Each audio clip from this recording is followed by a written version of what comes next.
Thomas the Tank Engine was feeling very happy. His blue coat shone in the sun on time, and all around his branch line, the countryside seemed prettier than ever before.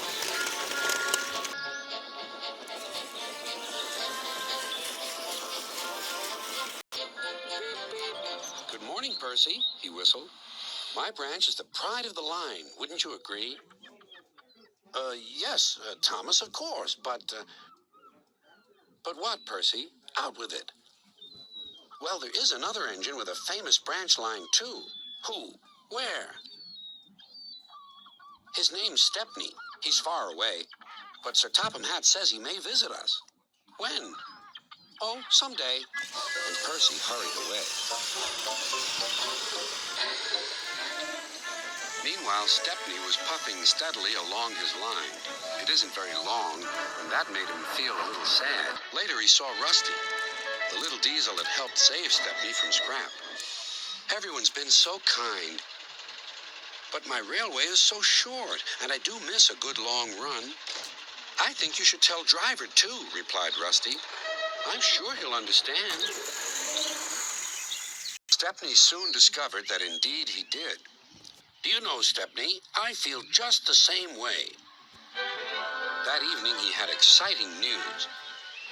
Guess what, Stepney? Sir Topham Hatt has invited us to visit the other engines on his railway. Manager agreed. It'll be a really long run to get there. Oh, thank you, sighed Stepney.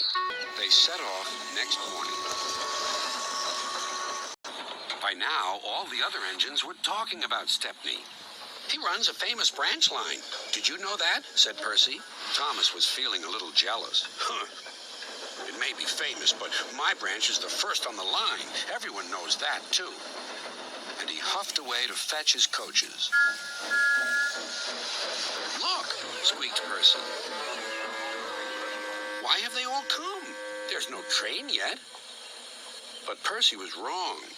The signal dropped, and from far away an engine whistled. Here he comes, yelled Douglas. Stepney puffed proudly through the junction.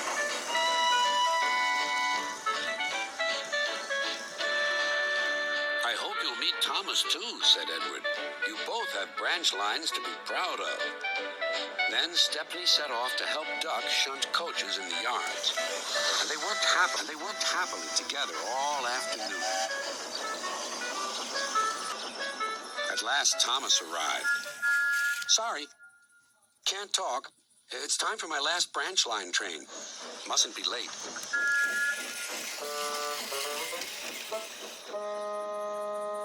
He was hardly out of sight when the engines heard shouting at the station. Later came the alarm. Stop all trains. The signalman answered the telephone.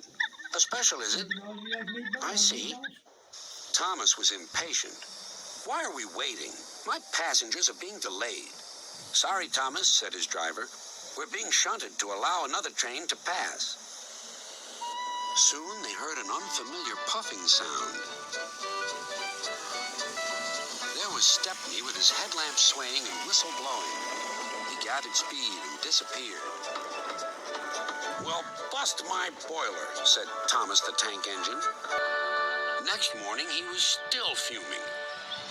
Shunted, and on my own branch, too. It's a disgrace. I'm sorry, said Stepney. I was a special. Why? An important passenger arrived just as you left. He ordered a special train, and Duck let me take it.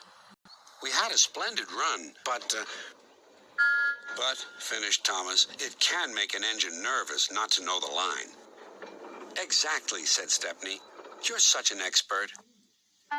Thomas felt much better. He couldn't be cross anymore and began telling Stepney all about his branch line.